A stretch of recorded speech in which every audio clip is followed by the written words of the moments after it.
Time now for weather with Nebraska Extension Ag Climatologist and Market Journal Chief Meteorologist Al Dutcher. And Al, this week brought a chance for rain each day. What's the forecast looking like for the week ahead?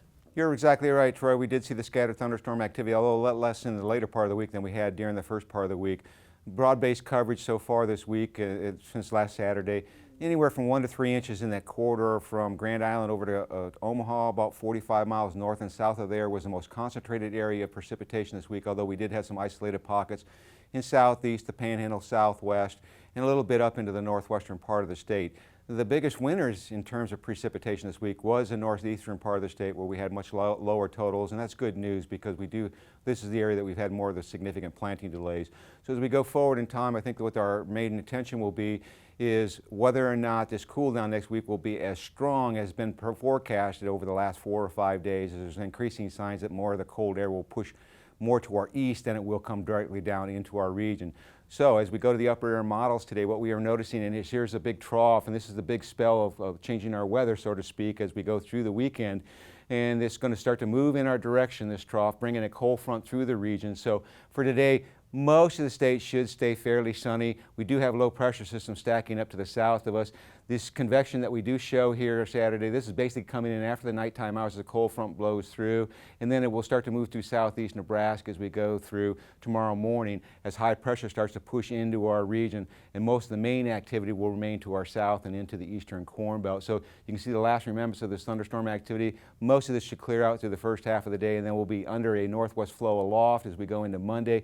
Much cooler temperatures. We'll be back down into the 70s, lower 70s, maybe upper 60s in the north as high pressure is firmly in control. The main activity is the low pressure systems to our east. Very heavy precipitation once again for the eastern Corn Belt and a little bit of moisture down into the Texas Panhandle. Then we see some intensification of that trough, bringing another shot of cooler air into our region, and another wave of energy will move into that northwest flow, potentially bringing thunderstorm activity once again during the overnight hours. Particularly the most significant area will be northeast and central Nebraska and southeastern South Dakota. Then that trough starts to lift a little bit toward our east-northeast on Wednesday. High pressure starts to push back in with a reinforcing shot of cooler Canadian air, and most of the precipitation once again will remain to our east. I think this might be a little bit overdone. If this is going to occur, it's going to occur during the overnight hours, but I really think the heaviest precipitation will east. And then we start to see that trough lifting up as we go on Thursday. We start to see energy moving out of the west. Low pressure starts to form in southwestern Kansas, brings us a fetch of moisture toward the north, and we start to see signs of thunderstorm activity developing, particularly during the overnight hours Thursday. More importantly, we start to see a piece of energy moving out into our region on Friday. Low pressure stacked up in Montana, Wyoming, and the Texas Panhandle. Big surge of moisture coming northward.